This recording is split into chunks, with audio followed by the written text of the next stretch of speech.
Hello, this is Impact Stories on AAU TV. AAU TV is the voice of higher education in Africa. There is a story that until the lion comes out of the forest to tell his story, all stories from the forest will glorify the hunter. Today, we are going to hear from the Deputy Vice Chancellor from Kisii University in Kenya about his humble upbringing and how he rose to the rank where he is now. My name is Ransom Bekwe. I'm hosting the program. Follow the discussions on all our social media handles and on our dedicated website, tv.aau.org. We're going for a break, and when we come back, I'll roll the conversation.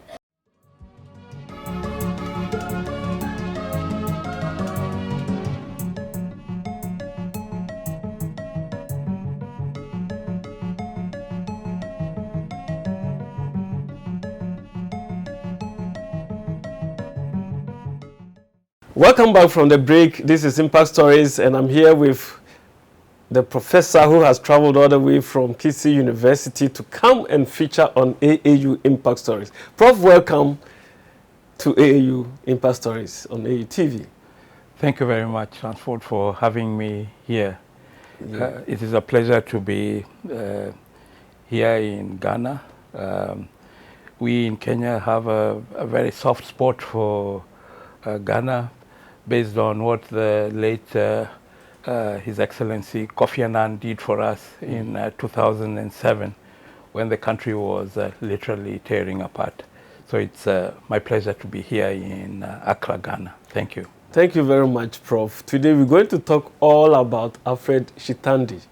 Thank you. Your humble beginnings and how you grew up, those who were your mentors, and then your early childhood, your schooling, maybe in Kenya or elsewhere, and how you have landed where you are now. So let's begin with your background. Tell us about it.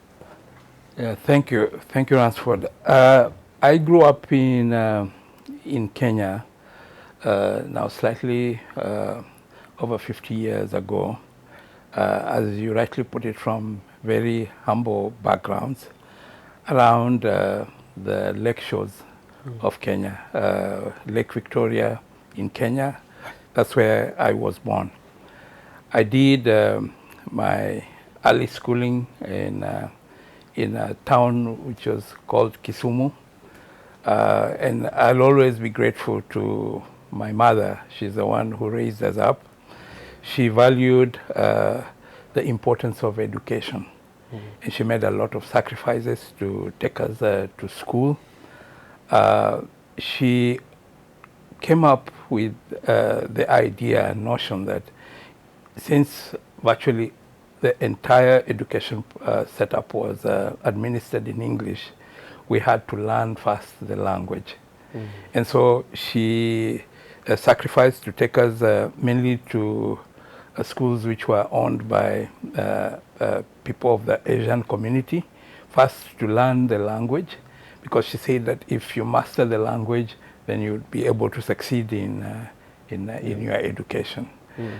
So I did my early schooling around there, and then we, like many countries, we had competitive exams, which we sat after the 7th year. And then I joined a school, which in Kenya we call them national schools. Okay. So the school was called Maseno School.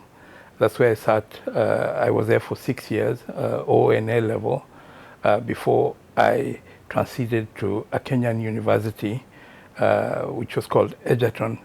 And I studied chemistry, botany, and zoology for my undergraduate degree. Wow, that's great. I have heard, and let me pick a little from what you just narrated. You mentioned mother throughout. Yes. And you mentioned we throughout. Yes.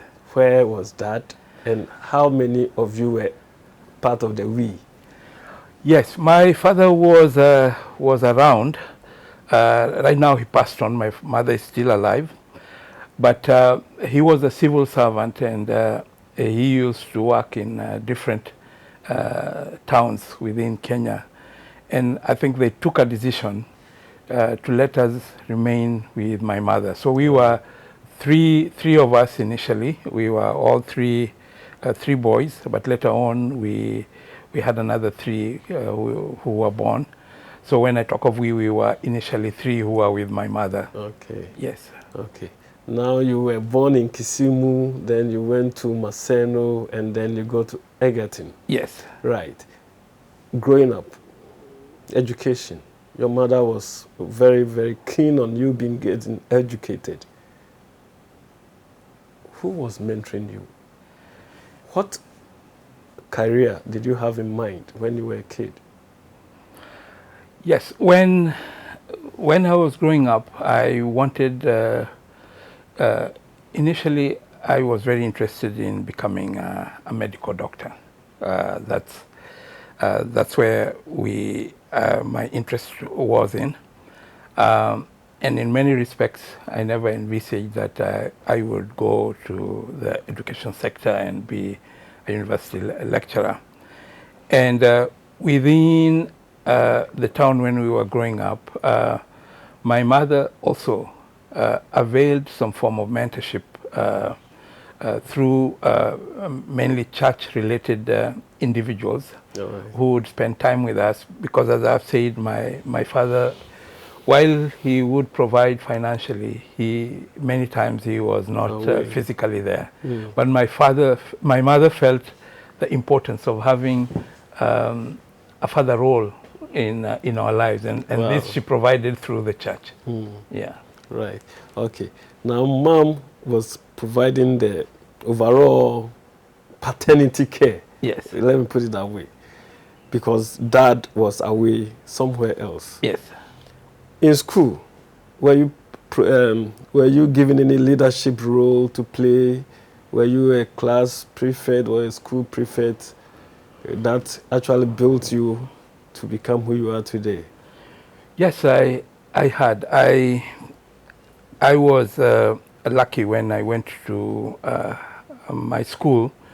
I identified quickly with the church, because that's the role which my mother had been what in Kenya we call a lay reader. So she was involved in within the church activities. We have an Anglican church background, and I went to a school which was influenced greatly by the Anglican church, and I was given the opportunity to have a role in the church within the school.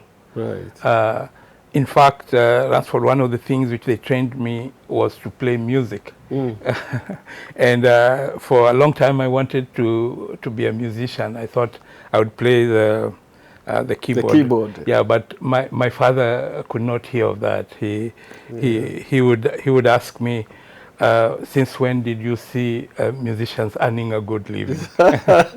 Yes, but through the music and the church growth and also the church choir, I was able to identify with people who assisted me in terms of growth, giving me leadership possibilities. So then you enrolled at Egerton University to read the sciences. Yes. After I finished in Egerton in Maseno School, again this was competitive, and I was selected to study the 3 subjects which I've just indicated, the 3 areas, which was chemistry, botany, and zoology. These were the disciplines I studied at Egerton University. Because these are very, very, very hard courses. So I was actually going to ask you whether there was an entry exam before you got there, and if there was, were you among the top 10 bright students from, Maseno? Yes, it was very competitive. In fact, in those days, the universities were, we only had 3 public universities, which would take, in those days, probably not more than 2,000 students from the entire country. So we had to sit one exam, which was run across the entire country, and it's only those who met the criteria who could be selected. And this was less than 15% of the entire country. So it was very, very competitive. Yes. Right. So having successfully completed your program at Egerton University, where did you move to? Yes, I decided to go to another university and study education because I got to realize that it probably would be useful to have an education background because of the job market in the country. Okay. So I went to another university which was called Kenyatta University in Nairobi, and then I studied education. And then at that particular time, Egerton decided to create positions whereby they could develop some of the young people, that time I was young, into positions where they could gradually develop to be university lecturers. So again, I applied for that, and I was lucky. Egerton University took me up to be trained in career progression so that you could end up being a lecturer. So were you not distracted because you wanted to do medicine, and then you all of a sudden you saw yourself in education? Yes, but I had to. I had to accept that reality because the cutoff points for medicine at A-levels were even higher than the ones which I had met. Okay. But I decided that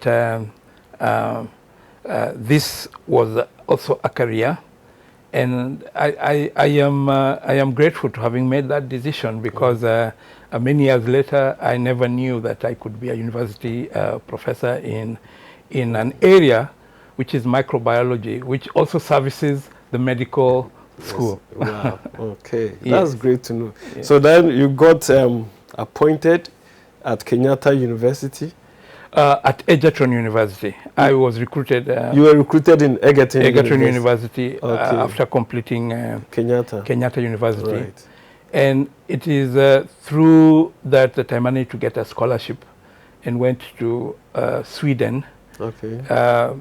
And I was there for about 7 years, where I managed to do my master's degree in one of a really good university in Uppsala, in right. in Sweden. So I was there for 7 years, studying for my master's and doctoral studies. One thing that we normally hear during your era is that a lot of the Africans who migrate to do further studies don't come back. What brought you back to Africa? Yes, there were various reasons. One, being in the Nordic countries, I never completely identified as an African living there.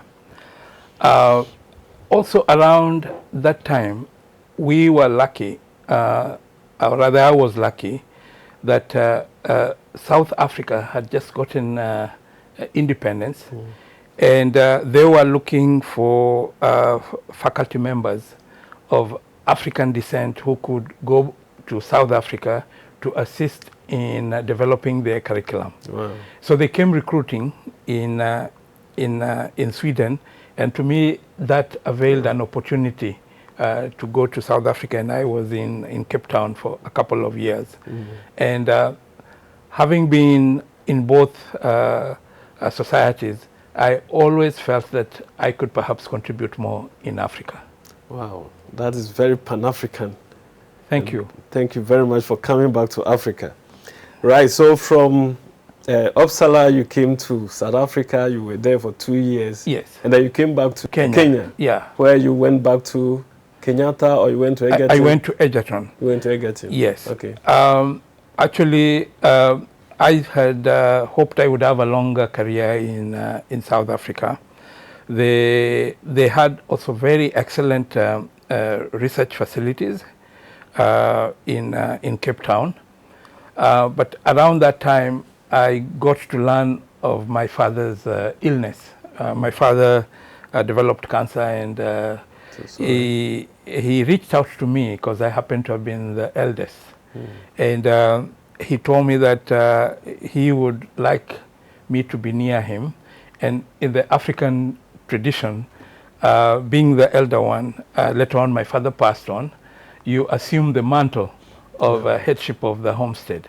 So I became like a father to my other brothers and sisters.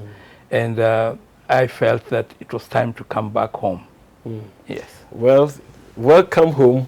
We are on Impact Stories on AUTV, and I'm talking to Professor Alfred Shitandi, who is the Deputy Vice Chancellor at Kisii University. We're going on a short break. When we come back, we're going to talk about his academic research work and what he's doing in Kisii University. Stay tuned.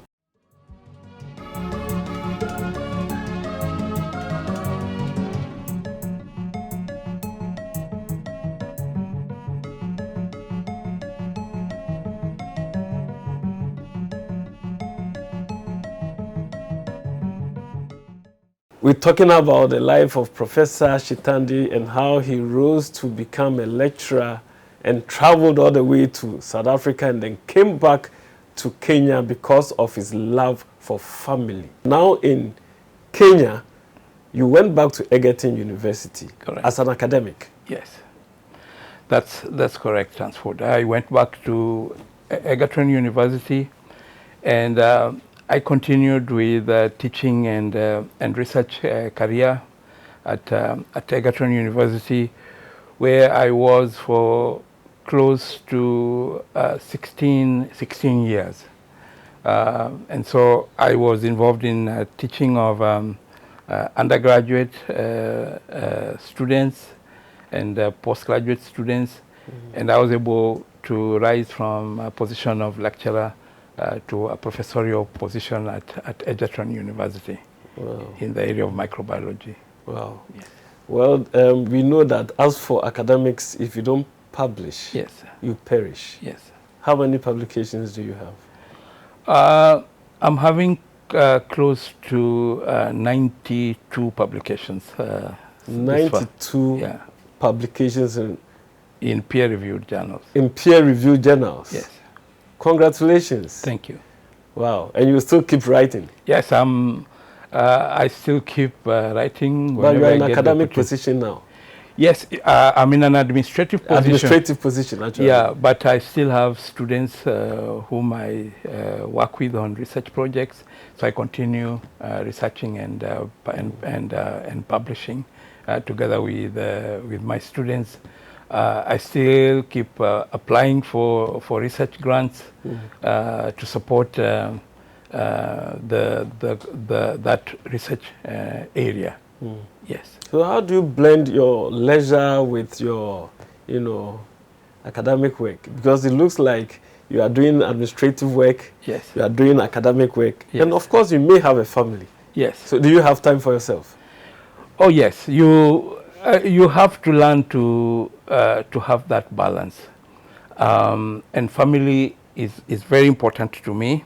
For my wife happens to be an academician.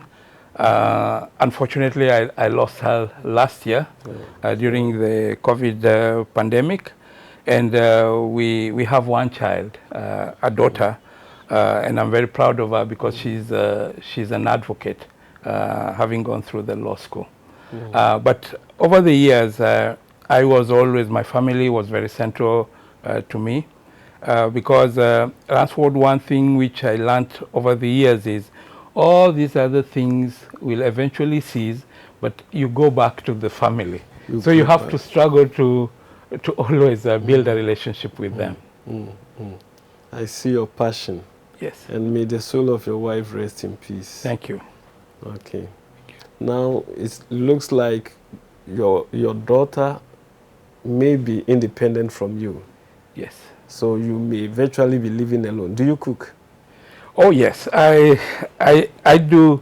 Chapati? I do chapati. I enjoy cooking. I do chapati. Ugali? I do ugali. For us ugali, even when we see rice and there's no ugali, we always ask, when is the food coming? Yes. So I do ugali and a lot of indigenous vegetables, which I've learned to cook over the years. But right now, yes, I'm staying alone. Definitely, you should be mentoring somebody. Do you have tabs of how many people you have mentored or are mentoring?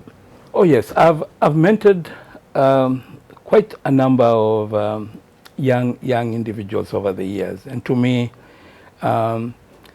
it's been wonderful to try to see how to give back, because I myself was helped immensely by people who are there and available for me. Even the opportunities which I had in Sweden, it is individuals who felt like giving back through me. So I have had students. Most of my graduate students, I work very closely with them, and I am able to follow up. Some of them have succeeded way beyond what I have succeeded. One of my graduate students now is a member of parliament in Kenya. I have quite a number of students who are now assistant professors in the United States. So it's a joy for me to see when these students and young men who have gone through me achieve so much. So what is the lowest moment in your academic life? I think for me, in terms of achievement, my low moment was when I missed the cutoff point to go to medical school. But as one of the philosophers, the great philosophers, say that what a strong man, it's not the number of times you fall down, but how many times you can rise up. Yes, right. And so I took that as an opportunity, and I worked then very deliberately, and as I've said, I was lucky to attain the role of being a professor. Another low moment for me, a recent one, is of course the loss of my wife. Yeah, because both of us were academicians, and we used to even research and publish together. Oh, yes. So losing her it's like an arm cut off. Yes, actually, like a limb which had been cut off from my tree, and that was a very low. It took me a long time to even think of having to go back to academics. Yes. And what has been the highest moment in your life now as the Deputy Vice Chancellor? And what do you aspire to do going forward? Of recent, I think one of the highest moments for me has been being selected to serve as a council member to the Carnegie African Diaspora Fellowship.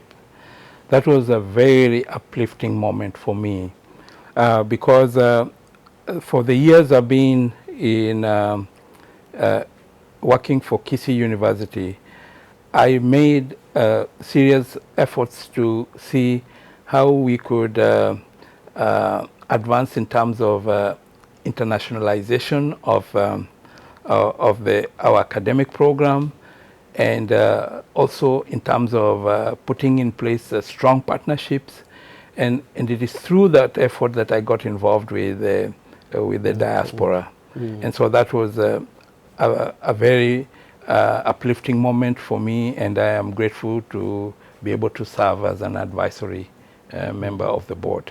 So how many beneficiaries have been attracted to Kisii University? Through the Carnegie African Diaspora Fellowship Program, we have been able to attract 9 fellows. 9 fellows. And they have contributed immensely in terms of helping put in place curricula, putting strong partnerships which have continued in terms of sustainability, building up on their physical presence in the university, and also in terms of mentorship and encouraging our younger students to continue publishing. So that's what we have been able to achieve through that. Okay. Yes. Right. What are your favorite sports? Yes. I like football. And I have been for a long time a supporter of the Ghanaian football team. Whenever I see them playing in Africa and at the world level, but I also was a very active hockey player. Okay. I played hockey for many years while I was still young. You are about the only African I've interviewed who has not mentioned a football team in Europe. Yes, I am a very ardent supporter of African teams. Very Pan-Africanist. Thank you. Okay, Prof.